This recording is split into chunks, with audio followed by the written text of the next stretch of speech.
우리는 일상 속에서 돈과 화폐를 같은 의미로 사용하는 경우가 많습니다. 하지만 이 둘은 분명히 서로 다른 개념입니다. 브로큰 머니의 저자 리날드는 이 차이를 명확히 구분하여 설명합니다. 돈이란 본질적으로 내재된 가치를 지닌 것을 의미합니다. 대표적인 예로는 금과 은이 있죠. 인류는 오랜 세월 동안 이러한 물질에 자연스럽게 가치를 부여해 왔습니다. 반면 화폐는 국가나 중앙은행이 발행하는 일종의 증서에 가깝습니다. 과거에는 이 증서가 금으로 교환될 수 있다는 약속이 있었지만 현재는 그런 보장 없이 단지 세금 납부에 사용할 수 있다는 이유로 사용되고 있는 상황입니다. 결국 우리가 사용하는 지폐나 계좌 속 숫자는 그 자체로는 아무런 내재 가치를 가지고 있지 않습니다. 이러한 것이 통용되는 이유는 사회적인 합의와 법적인 강제력, 그리고 정부의 규정 덕분입니다. 우리는 이런 구조 속에서 살아왔기 때문에 돈과 화폐를 별다른 구분 없이 받아들이고 있는 것입니다. 그녀가 말한 돈과 화폐의 개념을 곰곰이 생각해 보면 우리는 자연스럽게 더 근본적인 질문을 생각해 보게 됩니다. 돈이란 원래 위에서 주어지는 것일까? 아니면 아래에서 자연스럽게 생겨나는 것일까? 리날드는 역사적으로 돈은 대부분 자발적으로 생겨났다고 설명합니다. 물론 정부가 인위적으로 만든 화폐도 존재하지만 그러한 화폐는 대체로 그 나라 안에서만 유효하며 국제적인 차원에서는 사람들이 스스로 선택한 돈이 살아남는 구조라는 것이죠. 예를 들어 이집트나 아르헨티나, 레바논과 같은 나라에서는 자국 화폐에 대한 신뢰가 크게 무너졌습니다. 이로 인해 많은 사람들이 암시장에서 미국 달러를 구해 사용하고 있죠. 흥미로운 점은 이들이 굳이 싱가포르 달러나 중국 위안화를 쓰지 않고 미국 달러를 선호한다는 사실입니다. 이는 단순한 취향의 문제가 아니라 달러가 오랜 시간 쌓아온 신뢰와 국제적인 사용 범위를 반영하는 현상, 즉 네트워크 효과가 작용한 결과라고 할 수 있습니다. 그러나 우리가 생각하는 것처럼 케인스주의자나 일부 국가 중심의 경제학자들은 돈은 국가가 발행하고 관리해야 한다고 주장합니다. 리날드는 이러한 시각이 본격적으로 등장하게 된 시점을 전신이라는 기술의 보급 시기와 연결지어 설명합니다. 전신이 보급되기 전까지는 사람들 대부분이 금과 은 같은 실물 자산을 돈으로 사용했습니다. 누군가가 갑자기 나타나 종이 한 장을 들고 이게 돈입니다 라고 말했을 때 사람들은 쉽게 받아들이지 않았을 것입니다. 하지만 전신 기술이 보급되면서 느리고 무거운 금과 은은 점점 실생활에서 멀어졌고 사람들은 더 빠르고 효율적인 종이, 화폐를 사용하기 시작했습니다. 이러한 흐름 속에서 국가와 일부 경제학자들은 지금 우리가 발행하는 이것이 돈이다 라고 주장하기 시작했습니다. 그러나 리날드는 이러한 주장이 기술적인 제약 속에서만 성립할 수 있었던 일시적인 논리였다라고 설명합니다. 종이 화폐가 금과 은을 대체할 수 있었던 유일한 이유는 기술적 효율성이었으며 그것이 본질적으로 돈의 정의를 바꾼 것은 아니었다는 것이죠. 그리고 이제 블록체인과 암호화 기술을 기반으로 한 완전히 새로운 형태의 돈, 비트코인이 등장하면서 종이 화폐를 대체할 수 있는 시대가 열리고 있습니다. 비트코인은 기존 화폐처럼 빠르게 송금할 수 있으면서도 정부나 중앙기관이 발행하거나 통제할 수 없습니다. 오히려 그런 중앙의 개입은 구조적으로 차단되어 있습니다. 이로 인해 돈은 반드시 국가가 관리해야 한다는 주장은 점점 설득력을 잃고 있죠. 이러한 비트코인의 등장은 기존의 질서를 흔드는 일이며 그렇기에 사람들은 이러한 변화를 쉽게 받아들이고 있지 못하는 상황입니다. 리날드는 돈이라는 개념은 종이로 되어 있느냐, 디지털 숫자이냐의 문제가 아니라고 하면서 그것보다 중요한 건 기술의 발전이라는 이야기를 합니다. 고대에는 돌, 조개 껍데기, 곡식 같은 것들이 돈으로 사용되었습니다. 당시에는 기술이 부족했기 때문에 그에 적합한 수단이 자연스럽게 선택되었습니다. 시간이 흐르면서 인류는 금과 은이라는 물질을 돈으로 채택하게 됩니다. 그것은 희소하며 오랜 시간 동안 가치를 유지할 수 있고 비교적 휴대도 용이했기 때문입니다. 하지만 금과 은에도 단점은 존재했습니다. 바로 무겁고 이동이 불편하다는 점입니다. 이 문제를 해결하기 위해 사람들은 종이 영수증, 은행 장부, 신용 시스템 등을 발명하였습니다. 이는 기술의 진보였으며 동시에 금융 시스템의 중앙화를 초래한 변화이기도 합니다. 결국 국가는 실물 자산 위에 빠르고 편리한 화폐 시스템을 덧씌우게 되었고 우리는 그 구조 속에서 살아가고 있는 것입니다. 그녀의 말처럼 우리가 살고 있는 이 시스템의 가장 큰 문제는 대안이 없었다는 점이었습니다. 현재 전 세계에는 160개가 넘는 통화가 존재하지만 대부분은 자국의 경계를 벗어나는 순간 사실상 아무런 가치를 갖지 못합니다. 리날드는 이러한 현실을 두고 오락실 토큰 수준에 불과하다고 비유합니다. 기술적 한계로 인해 사람들은 어쩔 수 없이 이 구조를 받아들였고 그 속에서 선택권은 없었다는 것이죠. 하지만 이제는 비트코인과 등장하면서 상황이 달라지고 있습니다. 더 이상 공항에서 현금을 들여오거나 며칠씩 걸리는 국제 송금을 이용할 필요가 없습니다. 몇 초 만에 전 세계 어디든 돈을 보낼 수 있으며 현지 은행이나 정부의 허락도 필요하지 않습니다. 이메일 하나로 지갑 주소를 받아 결제하는 일이 가능해졌고 이는 프리랜서나 이민자, 해외에 가족을 둔 이들에게 실질적인 해방감을 안겨주고 있습니다. 그럼에도 여전히 많은 사람들은 이러한 시스템이 존재한다는 사실을 모르거나 알고 있어도 받아들이지 못합니다. 이는 중앙집중적인 사고방식이 뿌리 깊게 자리 잡고 있기 때문입니다. 그래서 사람들은 이렇게 이야기하곤 합니다. 왜 국가가 통제하지 못하는 돈을 써야 하나요? 이에 대해 린 알드는 이렇게 답합니다. 그런 질문은 자유롭고 안정된 나라에 사는 사람들의 관점일 뿐입니다. 그녀는 아프리카 토고의 사례를 언급합니다. 그곳에서는 민주주의를 외쳤다는 이유만으로 한 활동가의 은행 계좌가 정지되고 자산이 압류되었죠. 지금 이 순간에도 전 세계에는 금융 시스템의 억압을 직접 겪고 있는 이들이 존재합니다. 그런 사람들에게 비트코인은 단순한 투자 자산이 아니라 생존을 위한 도구입니다. 비트코인은 누구도 임의로 발행할 수 없고 누구의 통제도 받지 않습니다. 그리고 사용자의 동의 없이 그 사용을 막을 수 없도록 설계되어 있습니다.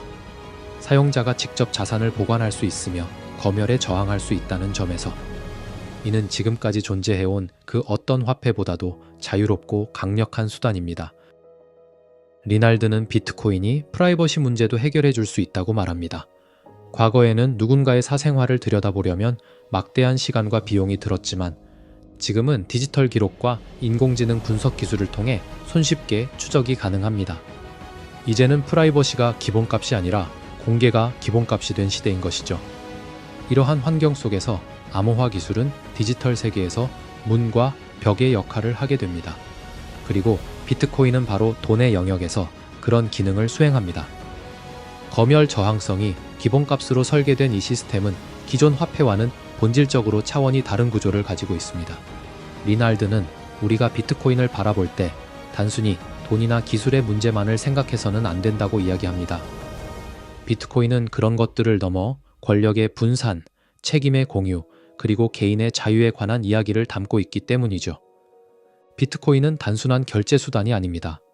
그것은 삶에 대한 통제권을 다시 개인에게 돌려주는 도구이며 자산 보관의 주권을 사용자 스스로가 가질 수 있게 해주는 새로운 시스템입니다. 더 이상 누군가의 허락을 받아야만 자산을 쓸 수 있는 시대가 저물고 있다는 것이죠. 리날드는 이러한 변화 앞에서 우리가 가장 먼저 해야 할 일은 바로 공부라 말합니다. 비트코인을 제대로 이해하려면 반드시 시간과 노력이 필요합니다.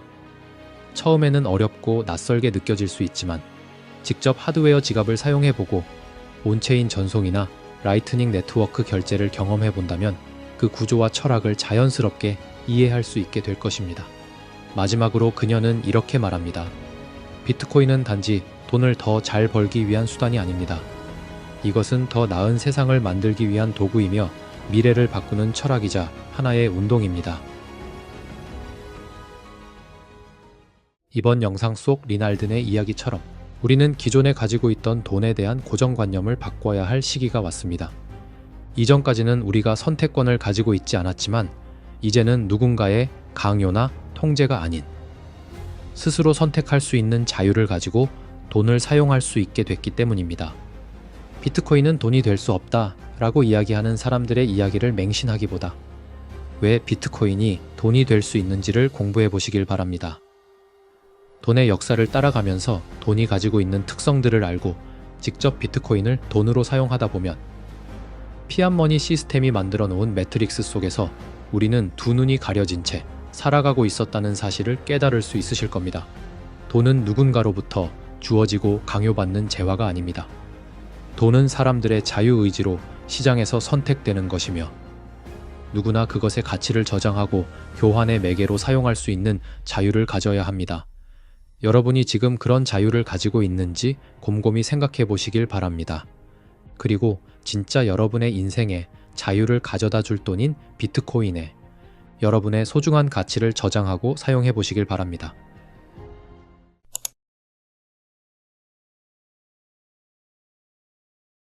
법정화폐 시스템이 가진 가장 위험한 힘은 모든 것을 불투명하게 만들고 책임을 흐리게 하며 사람들이 문제의 진짜 원인을 인식하지 못하게 만드는 구조입니다. 결국 개인이 할 수 있는 가장 현실적인 대응 방법은 그런 통화를 오래 보유하지 않는 것입니다.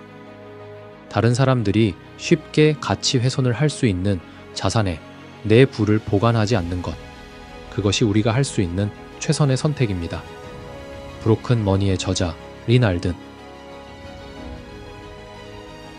지금까지 우리가 사용해온 시스템은 처음부터 완벽하지 않았습니다. 기술적인 측면에서도 부족한 점이 많았으며 대역폭은 제한적이었고 암호화 기술은 충분하지 않았으며 전체적인 구조도 정교하지 못했습니다.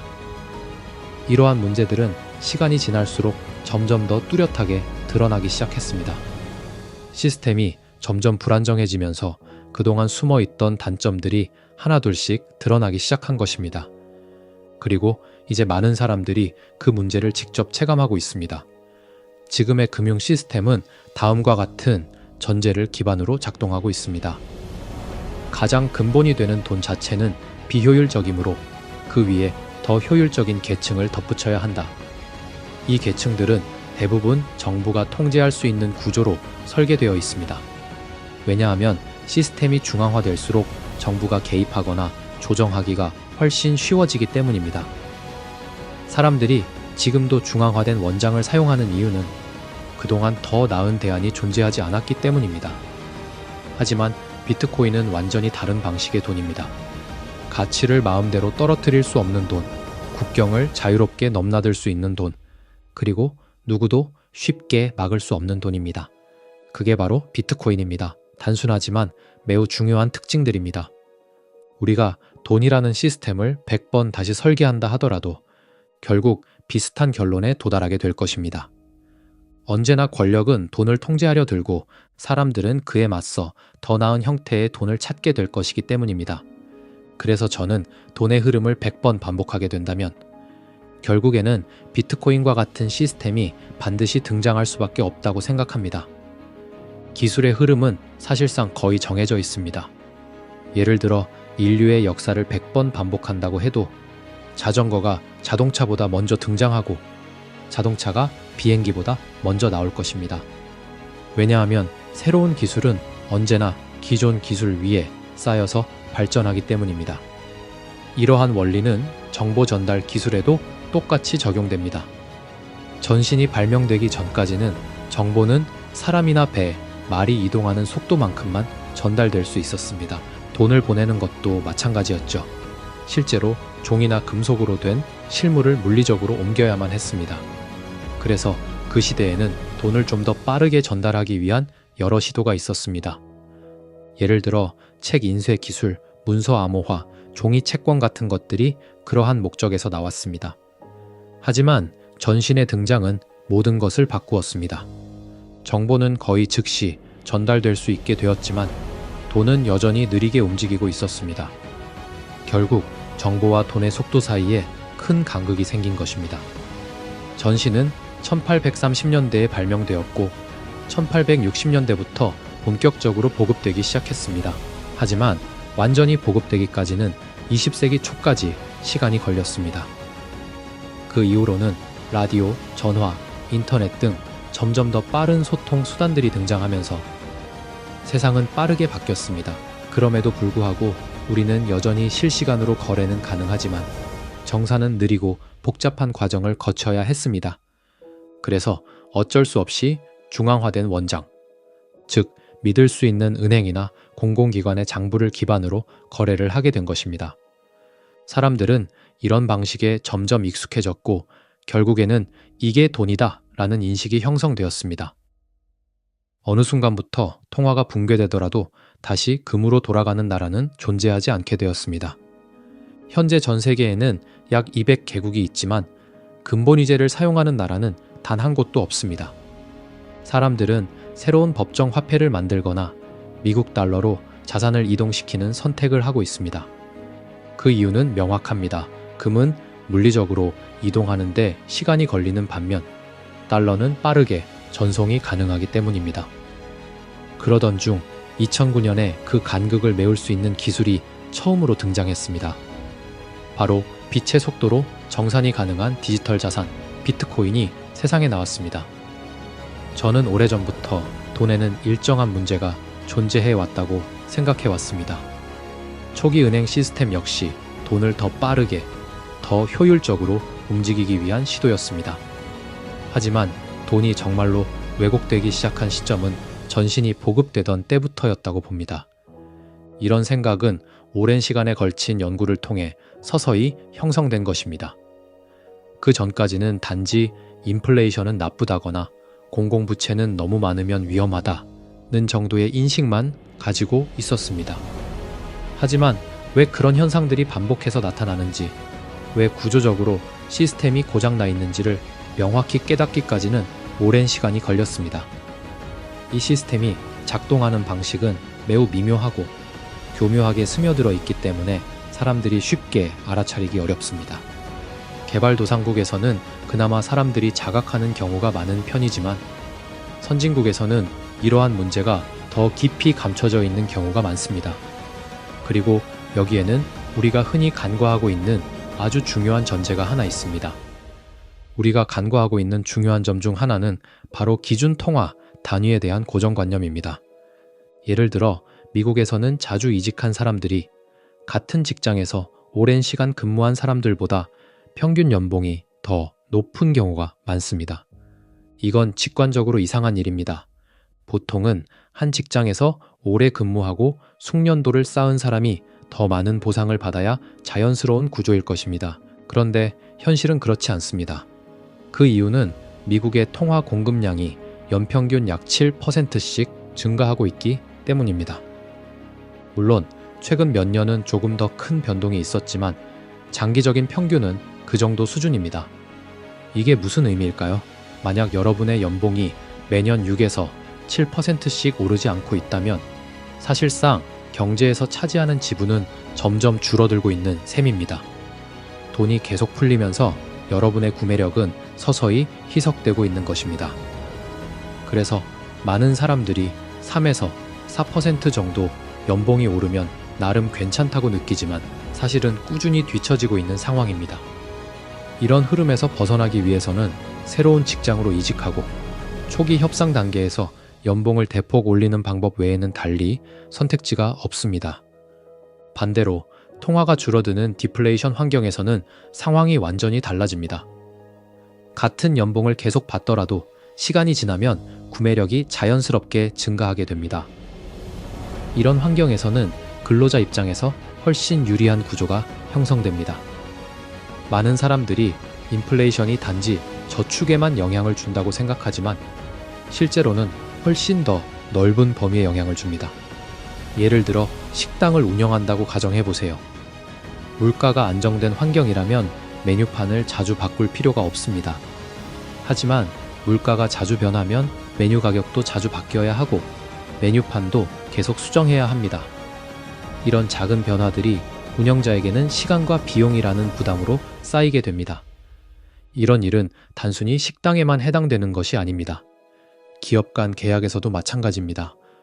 가격 변동이 심한 환경에서는 계약을 더 자주 갱신하고 조정하는 데 드는 행정적 비용과 협상 비용이 계속 증가합니다. 결과적으로 회사들은 본업이 아닌 재무 관리에 더 많은 리소스를 써야 하고 이는 비효율로 이어지게 됩니다. 지금과 같은 법정화폐 시스템에서는 통화 가치를 인위적으로 떨어뜨릴 수 있습니다. 이럴 경우 신용에 쉽게 접근할 수 있는 사람들이 압도적으로 유리한 위치를 차지하게 됩니다. 이들은 낮은 금리로 자금을 빌려서 부동산이나 우량기업, 외화 등 희소한 자산을 매입하고 그 차익을 누릴 수 있습니다. 하지만 이런 기회는 대부분 이미 많은 자산을 가진 사람들에게만 열려 있습니다. 물론 자산가들이 항상 더 많은 기회를 갖는 것은 자연스러운 구조일 수 있습니다. 하지만 지금의 시스템에서는 신용 자체가 부의 핵심 도구가 되어버린 것입니다. 그래서 시간이 갈수록 자산 격차는 더욱 벌어지게 됩니다. 이런 문제들은 단기간에 체감되지 않지만 수십 년에 걸쳐 서서히 누적되면서 사람들의 삶 전체에 영향을 미치게 됩니다. 많은 사람들이 이렇게 묻습니다. 왜 나는 20년 전보다 더 열심히 일하고 있는데 삶은 나아지지 않을까? 기술은 분명 발전했는데 왜 내 삶은 여전히 제자리일까? 왜 더 빠르게 더 많이 일해야만 할까? 한때 사람들은 미래에는 주 30시간, 나아가 20시간, 15시간만 일해도 충분할 거라고 기대했습니다. 하지만 지금은 오히려 반대입니다. 기술은 발전했지만 돈의 가치가 계속 하락하기 때문에 우리는 여전히 같은 시간 혹은 더 많은 시간을 일해야만 합니다. 제가 보기에는 가장 큰 전환점 중 하나가 바로 2008년 글로벌 금융위기였습니다.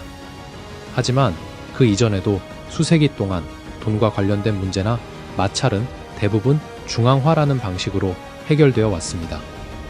과거에는 누군가와 거래를 하려면 실제 동전이나 지폐를 직접 주고받는 방식이 일반적이었습니다. 하지만 거래 규모가 커지고 거리에 제약이 생기면서 점차 방식이 바뀌게 되었습니다. 우리가 같은 은행을 사용한다면 그냥 계좌에서 돈만 옮기면 되지 않을까라는 생각이 등장하게 된 것이죠. 문제는 상대방이 다른 은행을 사용하는 경우입니다. 이때는 양쪽 은행 사이를 연결해주는 더 큰 은행 또는 중앙 시스템이 필요해졌습니다. 결국 비효율을 해결하기 위해 그보다 더 상위의 중앙화된 계층이 하나씩 덧붙여졌습니다.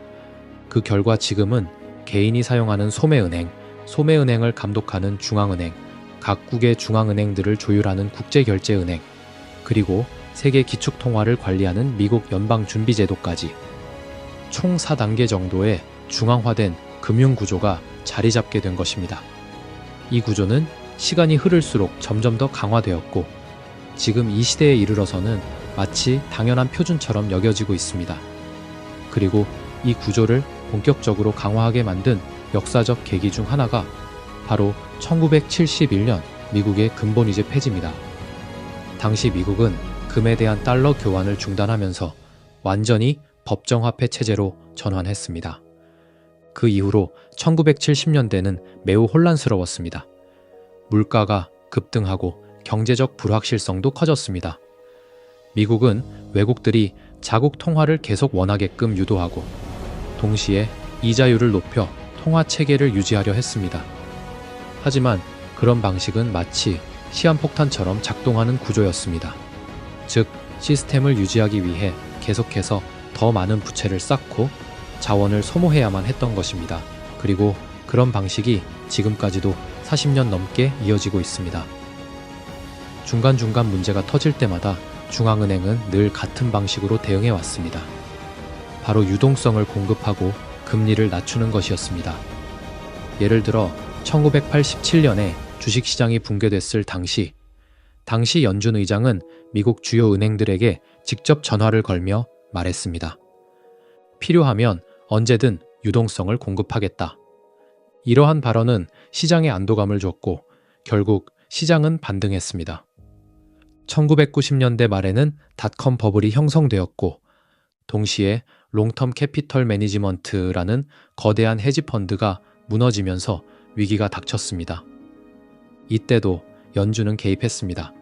여러 대형 은행들을 설득해 LTCM을 공동 구제하게 만들었습니다. 그 결과 시장은 다시 활력을 되찾았고 닷컴 버블은 더욱 커졌습니다. 하지만 결국 거품은 터졌고 연준은 그때조차도 과도하게 대응했습니다. 경기 침체가 심하지 않았음에도 불구하고 금리를 1%까지 낮췄던 것입니다. 이러한 극단적인 조치는 결국 주택시장에 또 다른 거품을 만들어냈습니다.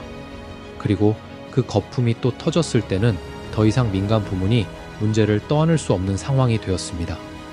그래서 결국에는 정부가 직접 개입하는 지경에 이르게 된 것입니다. 이처럼 문제는 매번 더 상위 계층으로 전가되었습니다. 주식시장버블, 부동산버블, 은행버블, 이제는 국가부채버블로까지 연결된 것입니다. 미국 정부는 금융기관을 구제했지만 정작 일반 시민들, 즉 집을 잃은 사람들은 방치했습니다. 그 결과 양쪽 진영 모두에서 분노가 폭발했습니다. 한쪽에서는 월가를 점령하라 운동이 일어났고 다른 한쪽에서는 티파티 운동이 출현했습니다.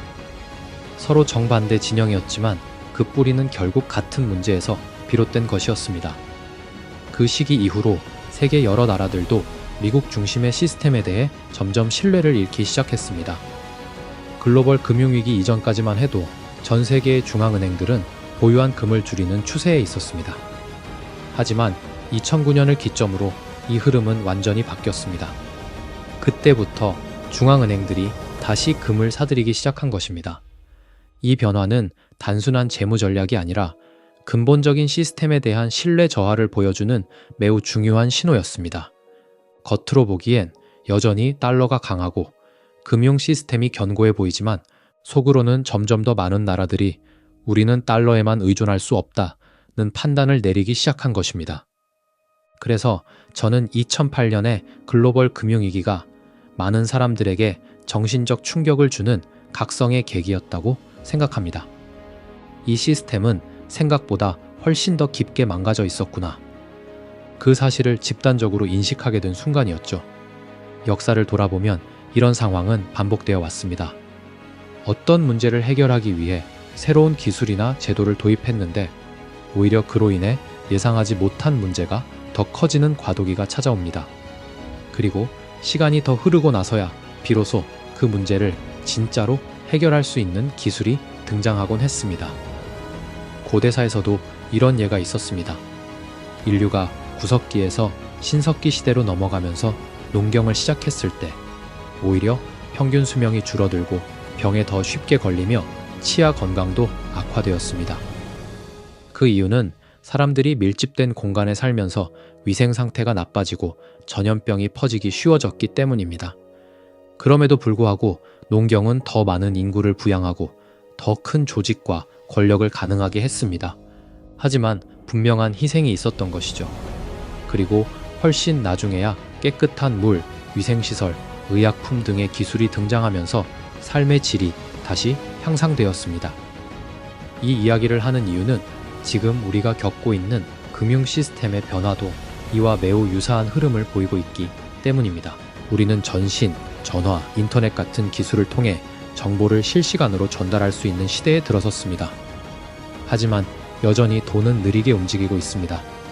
그로 인해 우리는 어쩔 수 없이 가짜 돈 시스템, 즉 중앙은행과 은행들이 기록하는 장부에 의존하게 되었습니다. 이 구조는 처음에는 굉장히 편리해 보였지만 시간이 지날수록 권력과 통제가 특정 기관, 즉 은행과 정부에 집중되는 결과를 낳았습니다. 예전에는 존재하지 않았던 힘이 새롭게 생겨나게 된 것입니다. 즉, 우리는 더 빠르고 편리한 세상으로 나아가기 위해 돈의 질을 희생시켜온 셈입니다. 하지만 이제 비트코인이라는 존재가 등장했습니다. 이것은 마치 인류가 처음 깨끗한 물이나 항생제를 얻었을 때처럼 우리가 그동안 감수해왔던 문제들을 해결할 수 있는 완전히 새로운 도구라고 할 수 있습니다. 텔레커뮤니케이션 시대는 거래는 빠르지만 정사는 느린 시대였습니다. 하지만 지금은 상황이 달라졌습니다. 우리는 대역폭도 충분히 넓어졌고 암호화 기술도 충분히 발전했습니다. 이제 기술적으로는 그 모든 문제들을 풀 수 있는 시기에 도달한 것입니다. 그래서 수백 년에 걸쳐 쌓여온 중앙화된 금융 시스템의 문제점들이 하나씩 드러나기 시작한 것이고 사람들도 점점 그것을 깨닫고 있는 중입니다. 사람들은 보통 시스템의 문제를 잘 인식하지 못하다가 정말 심각한 일이 벌어졌을 때에야 체감하게 됩니다. 예를 들어 갑자기 은행에서 돈을 인출할 수 없게 된다거나 계좌가 정지된다거나 하는 상황이 벌어지면 그제서야 내 돈이 정말 내 것이 아니었구나 하는 현실을 깨닫게 되는 것입니다. 그 전까지는 시스템의 문제들이 너무 미묘하게 작용하기 때문에 대부분은 그것을 느끼지 못합니다. 예전에는 화폐의 가치를 떨어뜨리는 일이 그리 간단하지 않았습니다. 예를 들어 로마 시대의 황제가 전쟁 자금을 마련하기 위해 동전 속 은의 함량을 줄이려면 먼저 백성들에게 세금을 거둬 동전을 회수하고 그것을 다시 녹여 새로운 동전을 주조한 뒤 유통시켜야 했습니다. 이 과정은 매우 느리고 복잡했습니다. 그래서 당시에는 화폐 가치가 천천히 세대를 거치며 하락하는 경우가 많았습니다. 하지만 지금은 전혀 다릅니다. 우리는 단지 디지털 숫자로 표현된 돈을 사용하고 있고 그 숫자조차도 중앙은행의 장부상 계정에 불과합니다. 중앙은행은 단 한 번의 결정만으로 통화 가치를 절반 혹은 4분의 1로 줄일 수 있습니다. 물리적인 제약 없이 단순히 더 많은 돈을 입력하는 것으로 가능한 일입니다. 이제는 돈의 가치가 실제가 아닌 보이지 않는 추상적인 층에서 증발하고 있는 시대가 되었습니다. 그리고 이런 시스템은 마치 바이러스처럼 확산됩니다. 한 나라가 자국 국민의 저축 가치를 희생시켜가며 전쟁 자금을 조달하면 상대국도 결국 같은 방식으로 대응하게 됩니다. 그렇게 세계 전체가 그 흐름을 따라가게 되는 구조가 형성됩니다. 물론 이로 인해 전쟁이 완전히 사라지지는 않겠지만 지금처럼 쉽게 전쟁이 벌어지고 쉽게 자금이 조달되는 방식은 충분히 막을 수 있습니다. 예를 들어 2001년 9월 10일 테러 이후 미국은 아프가니스탄에 군대를 보냈습니다. 그것은 직접적인 보복이라 할 수 있었습니다. 하지만 문제는 당시의 혼란을 틈타 이라크라는 별개의 국가로까지 전쟁을 확대했다는 점입니다. 당시 여론조사를 보면 70%가 넘는 미국인들이 이라크 침공에 찬성했습니다. 그런데 이런 질문을 함께 던졌다고 상상해 보십시오. 이라크 전쟁을 위해 소득의 10%를 전쟁세로 내야 합니다. 그래도 찬성하시겠습니까? 아마 찬성 비율은 훨씬 낮아졌을 것입니다. 왜냐하면 대부분의 사람들은 직접적인 비용 부담을 느끼지 않았기 때문입니다. 정부는 우리는 군대가 있고 저쪽은 나쁜 놈들이니 가서 혼내주자라고 말했고 국민들은 그래야지 하며 별다른 저항 없이 동의했습니다. 하지만 그 전쟁 비용은 결국 몰래 조용히 징수되었습니다. 세금으로 직접 거둔 것이 아니라 돈의 가치를 서서히 떨어뜨리는 방식, 즉 인플레이션을 통해 이루어진 것입니다. 이것이 무서운 이유는 세금은 명확해서 사람들이 반대할 수 있지만 인플레이션은 보이지 않게 돈의 가치를 훼손하기 때문에 저항이 어려운 구조라는 점입니다.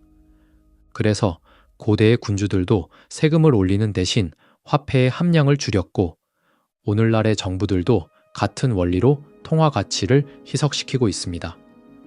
단지 지금은 그 속도가 훨씬 빠르고 규모도 훨씬 크다는 점이 다를 뿐입니다.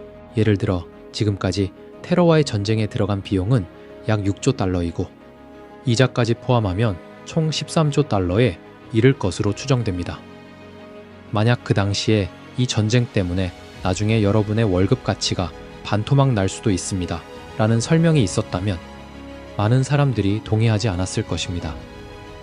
이것은 명확한 세금이 아니라 미래의 저축과 소득을 훼손하는 방식의 간접 과세였습니다. 그리고 이런 방식이 가능했던 근본적인 이유는 바로 지금의 법정화폐 시스템 때문입니다. 시간이 흐르면서 사람들은 지금의 재정 위기에 대해 트럼프 탓이다, 바이든 탓이다 라고 서로 비난하기도 합니다. 하지만 사실 이 시스템의 문제는 훨씬 이전부터 누적되어 왔습니다.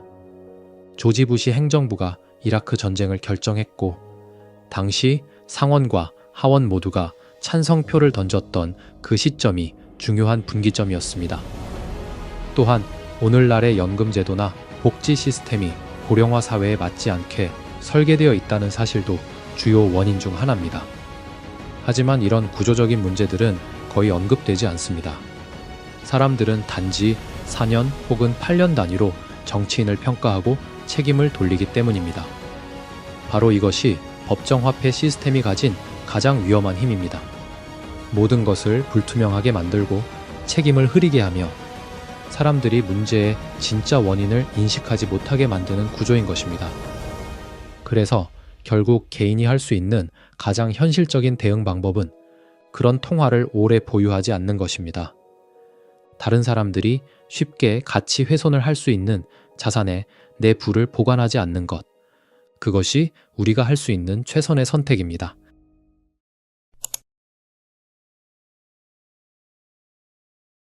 거시경제 분석가이자 투자 전략가 그리고 비트코이너로 활동하고 있는 리날드는 몇 년 전부터 Nothing stops this train, 이 열차는 멈추지 않는다는 표현을 자주 사용해 왔습니다. 이 표현은 미국 드라마 브레이킹 배드에서 유래한 것으로 암 선고를 받은 한 고등학교 화학 교사가 치료비와 가족 생계를 마련하기 위해 마약 제조에 뛰어드는 이야기에 나오는 구절입니다. 그는 병이 완치된 이후에도 이미 걷기 시작한 길에서 벗어나지 못하게 되죠. 드라마 속에서 동료들이 속도를 줄이자고 말하자 그는 단호하게 이렇게 말합니다. 이 열차는 멈추지 않아. 리날드는 이 대사를 오늘날 미국의 재정 적자 상황에 빗대어 설명합니다. 지금 미국의 재정 시스템은 한번 달리기 시작한 열차처럼 멈출 수도 없고 멈추려 하지도 않는 상태라는 것입니다. 그렇다면 리날든이 말하는 멈추지 않는 열차는 정확히 무엇을 뜻하는 걸까요? 세계 기축통화의 발행국이자 피아트 머니 시스템의 중심인 미국에서 지금 어떤 구조적 문제가 벌어지고 있는 걸까요? 이 흐름은 왜 시작되었고 앞으로 어떤 결과를 가져오게 될까요? 그리고 이런 상황 속에서 비트코인은 어떤 역할을 하게 되는 걸까요? 이번 영상에서는 최근 있었던 리날든의 강연을 통해 우리가 처한 문제에 대한 해결 방법을 함께 살펴보려 합니다. 리는 먼저 한 가지 흥미로운 차트를 소개합니다. 하나는 미국의 실업률을, 다른 하나는 GDP 대비 연방 재정 적자 비율을 보여주는 그래프입니다. 수십 년간 이 두 지표는 거의 평행하게 움직여 왔습니다. 경기가 나빠지면 실업률과 재정 적자 모두 상승하고 경기가 회복되면 이 두 수치는 함께 낮아졌습니다. 단 하나의 예외가 있다면 1960년대 베트남 전쟁 시기 정도였죠. 그런데 2017년부터 이 관계가 흔들리기 시작합니다. 실업률은 꾸준히 낮은 수준을 유지하고 있는데도 재정 적자는 6에서 7% 수준까지 치솟기 시작한 겁니다. 팬데믹이 이 상황을 더욱 가속화하긴 했지만 리는 이 변화가 이미 그 전부터 시작된 흐름이라고 강조합니다. 그리고 이것이 단순한 일시적 현상이 아니라 완전히 새로운 시대에 접어들었음을 보여주는 신호라고 말합니다. 그렇다면 왜 이런 재정 적자가 그렇게 중요한 걸까요? 리는 바로 희소자산의 가격이라는 키워드를 중심으로 그 이유를 설명합니다. 그녀는 금 가격과 실질 금리의 관계를 보여주는 차트를 통해 이야기를 풀어갑니다. 금은 공급이 연간 1%에서 2% 수준으로 제한되어 있으며 보유한다고 이자를 받는 것도 아닙니다. 오히려 보관 비용이 발생하죠. 반면 미국 국채는 공급이 빠르게 증가하고 그에 따른 이자 수익률도 함께 제공합니다. 그래서 과거에는 금리가 인플레이션보다 높을 때는 사람들이 국채를 선호했고 반대로 금리가 낮아지면 희소성이 높은 금에 투자자들이 몰렸습니다. 금 가격과 실질 금리는 그렇게 긴밀하게 연결되어 있었던 것이죠. 하지만 최근 특히 2022년부터 이 관계가 완전히 깨졌습니다. 실질 금리는 상승했는데도 금 가격이 동시에 상승한 것입니다. 리는 이 흐름을 두고 뭔가가 바뀌었다고 이야기합니다. 그리고 이 현상은 비트코인에서도 그대로 나타나고 있다고 강조합니다. 불과 몇 년 전까지만 해도 많은 이들이 이렇게 말했죠. 금리가 4에서 5%까지 올라가면 비트코인은 끝난다. 하지만 현실은 정반대였습니다.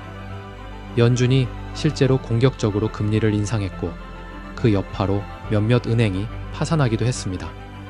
그럼에도 불구하고 금과 비트코인 가격은 모두 상승했습니다. 리는 이제 시스템의 작동 방식이 완전히 달라졌다고 설명합니다. 이어서 그녀는 민간 부채와 연방정부 부채의 증가 속도를 비교하는 차트를 보여줍니다. 1955년부터 1990년까지는 언제나 민간 부채가 정부 부채보다 더 빠르게 증가해 왔습니다. 단기적인 경기 침체 시기를 제외하고는 말이죠. 하지만 2008년 글로벌 금융위기 이후 특히 최근 몇 년간은 상황이 정반대로 바뀌었습니다. 정부 부채가 민간 부채보다 더 빠르게 그리고 더 꾸준히 증가하고 있는 겁니다. 그녀는 팬데믹 이전부터 이미 이 흐름이 시작되었으며 지금도 여전히 지속되고 있다고 말합니다. 그렇다면 왜 이러한 변화가 그렇게 중요할까요? 리는 그 이유를 연준이 가지고 있는 금리라는 정책 도구의 변화에서 찾습니다. 과거에는 금리를 인상하면 민간의 대출 수요가 줄고 경기가 둔화되며 자연스럽게 재정 적자도 억제되었습니다. 하지만 지금은 다릅니다. 이제 연방정부의 부채는 GDP의 100%를 넘어섰고 금리를 인상하면 민간보다도 정부의 이자 비용이 훨씬 더 빠르게 늘어납니다. 즉, 금리를 올리는 것이 오히려 재정 적자를 더 확대시키는 시대가 된 것입니다. 이런 맥락에서 리날드는 지금의 상황을 브레이크가 고장난 열차에 비유합니다. 부채의 증가 속도를 조절할 수 있는 수단이 사실상 사라졌고 우리가 과거에 알던 경제 논리나 정책 도구는 이제 더 이상 유효하지 않다는 것이죠. 그녀는 이 멈출 수 없는 구조의 근본 원인을 두 가지로 설명합니다. 첫째는 수학적 구조입니다. 미국은 지금까지 금리를 낮추고 부채를 늘리는 방식으로 이자 부담을 관리해왔지만 이제는 금리를 더 이상 낮출 수 없고 부채는 이미 감당하기 어려운 수준으로 불어나 있다는 것입니다. 둘째는 정치적 현실입니다. 대다수 국민은 세금 인상을 원하지 않고 정부 지출을 줄이자는 주장도 인기 없는 정책입니다. 그 결과 어떤 정권이 들어서든 구조 자체는 바뀌지 않습니다. 여기에 리는 또 하나의 중요한 요소를 덧붙입니다. 바로 미국의 사회보장기금입니다. 미국은 베이비붐 세대가 낸 세금으로 이 기금을 3조 달러 이상 쌓아 올렸습니다. 하지만 그 자금은 대부분 미국 국채로 운용되었고 수익률이 낮은 상황에서 결국 2035년쯤이면 고갈될 것으로 예상됩니다. 이미 이 기금은 의료비, 주거비, 여행 등 다양한 지출로 빠르게 소진되고 있으며 앞으로도 10년간 그 흐름은 지속될 것입니다. 특히 이 세대는 투표율이 매우 높은 유권자층이기 때문에 어떤 정치인도 이 문제를 쉽게 건드릴 수 없습니다. 마지막으로 리는 현재 금융 시스템이 안고 있는 구조적 한계를 또 다른 차트를 통해 설명합니다. 지금 미국의 전체 부채는 100조 달러를 넘어섰고 중앙은행이 처음으로 만들어낸 기초적인 돈, 즉 통화 기반은 약 6조 달러 수준입니다. 비교해보면 2008년 금융위기 당시에는 총부채가 약 50조 달러, 통화 기반은 1조 달러 수준이었죠. 즉, 당시에는 전체 시스템이 50대 1이라는 극단적인 레버리지 구조로 운영되고 있었습니다. 이 정도면 암호화폐 파생 상품과 맞먹는 위험한 수준이었습니다. 지난 100년간 총부채가 줄어든 해는 단 5년에 불과하며 그나마도 대부분 대공황 시기였습니다. 이 시스템은 부채를 축소하는 디레버리징을 용납하지 않는 구조이며 무너지지 않기 위해서는 계속해서 성장을 강요받는 구조입니다. 리는 이러한 패턴이 과거에도 있었다고 말합니다. 바로 1940년대입니다. 그 당시에도 민간 부채 거품이 터지고 금리가 0에 도달하자 정부는 대규모 재정 적자로 시스템을 떠받쳤습니다. 그리고 지금 우리는 그때와 동일한 패턴을 반복하고 있다는 것이죠. 리는 강조합니다. 지금 우리가 겪고 있는 상황은 하이퍼인플레이션도 와이마르 공화국도 아닙니다. 단지 매년 7%씩 꾸준히 반복되는 재정 적자입니다. 문제는 수치가 아니라 그 지속성에 있다는 것입니다. 그래서 리날드는 이렇게 결론 짓습니다. 우리가 이런 환경 속에서 자신을 지킬 수 있는 가장 현실적인 방법은 가장 희소한 자산을 보유하는 것입니다. 그리고 그녀가 말하는 그 자산은 바로 비트코인입니다. 지금의 시스템은 본질적으로 멈출 수 없습니다. 국가는 스스로 만든 빚을 갚을 생각이 없기 때문입니다. 정치인은 표를 잃고 싶지 않아 지출을 줄이지 않고, 유권자들은 세금 인상을 원하지 않기에 증세를 거부합니다. 결국 국가가 선택하는 유일한 방법은 돈을 더 찍어내는 것입니다. 그 결과 우리가 살아가는 이 경제 시스템은 부채를 줄이지 않는 것을 전제로 작동하는 거대한 기계가 되어버렸습니다. 그리고 그 대가는 빚을 만든 이들이 아닌 평범한 국민들이 물가 상승과 자산가치 하락이라는 방식으로 떠안게 됩니다. 그렇다면 이 구조 속에서 여러분의 자산은 과연 안전할 수 있을까요? 국가가 빚을 줄일 생각이 없다면 우리는 각자 스스로를 지킬 방법을 찾아야 합니다. 그 해답은 바로 비트코인의 소중한 구매력을 저장하는 것입니다. 정부는 언제든 원하는 만큼 돈을 찍어낼 수 있지만 비트코인은 단 하나도 더 만들어낼 수 없습니다. 정책으로부터 자유롭고 누구도 통제할 수 없으며 오늘 이 순간에도 가치를 잃지 않는 단 하나의 자산입니다. 국가가 부채를 탕감하는 방식은 늘 같습니다. 여러분이 가진 돈의 가치를 천천히 녹여버리는 것. 지금 이 순간에도 정부는 부채를 줄이지 않고 우리 모두의 자산 가치를 조금씩 깎아내고 있습니다. 그런데도 여전히 지금 가진 돈은 안전하다는 착각 속에서 계속해서 가치가 떨어지는 화폐만을 믿고 계시겠습니까? 정부는 여러분의 미래를 지켜주지 않습니다. 이제는 우리가 직접 선택해야 할 때입니다. 더 이상 늘어나지 않는 돈, 오직 여러분이 완전히 소유할 수 있는 돈. 비트코인을 통해 여러분의 미래를 지켜내시길 바랍니다. 당신의 현명한 선택을 응원합니다.